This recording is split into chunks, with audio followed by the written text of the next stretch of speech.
सुस्वागतम. सर्व गणेश भक्तांचे राणे परिवारातर्फे हार्दिक स्वागत. राजा सगरचा अश्वमेध यज्ञाचा घोडा इंद्राने चोरून कपिल मुनीच्या आश्रमात बांधला. आश्रमातून घोडा परत आणताना राजा सगरच्या पुत्रांनी कपिल मुनींची तपस्या भंग केली. त्यामुळे मुनींनी क्रोधित होऊन त्यांना भस्म केले.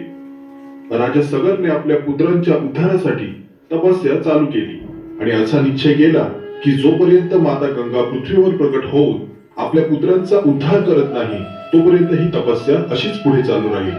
या तपस्येत राजा सगर, अंशुमान आणि राजा दिलीप यांनी आपले प्राणार्पण केले. वडिलांची आज्ञा व पूर्वजांच्या उद्धारासाठी राजा भगीरथने ही तपस्या अशीच पुढे अविरत चालू ठेवली.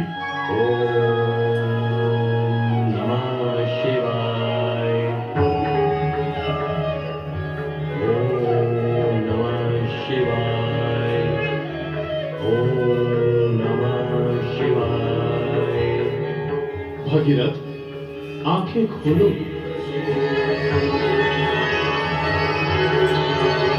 मैं तुम्हारी तपस्या से प्रसन्न हूं भगीरथ. आपके दर्शनों से मैं धन्य हुआ प्रभु.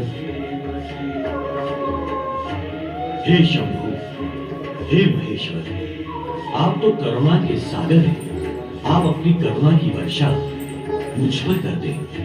हे आशुतोष, भगवान ब्रह्मदेव ने कहा है केवल आप ही स्वर्ग लोक से पृथ्वी लोक पर अवतरित होने वाली गंगा मैया को अपनी जटाओं में धारण करके गंगा मैया का वेग खंडित कर सकते हैं.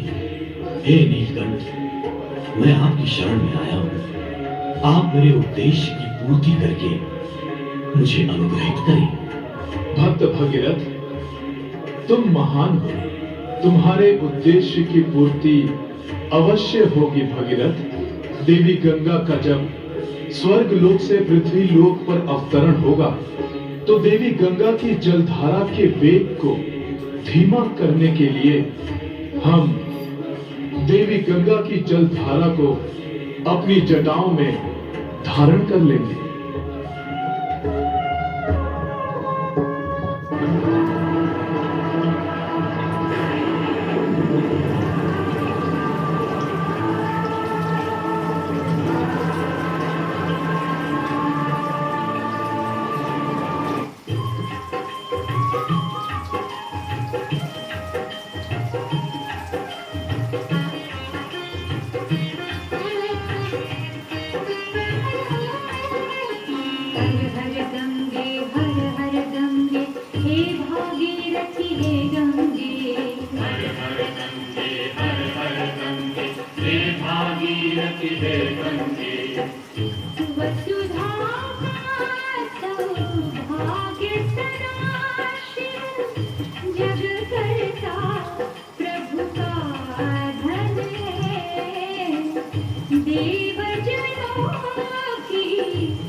Papa Moria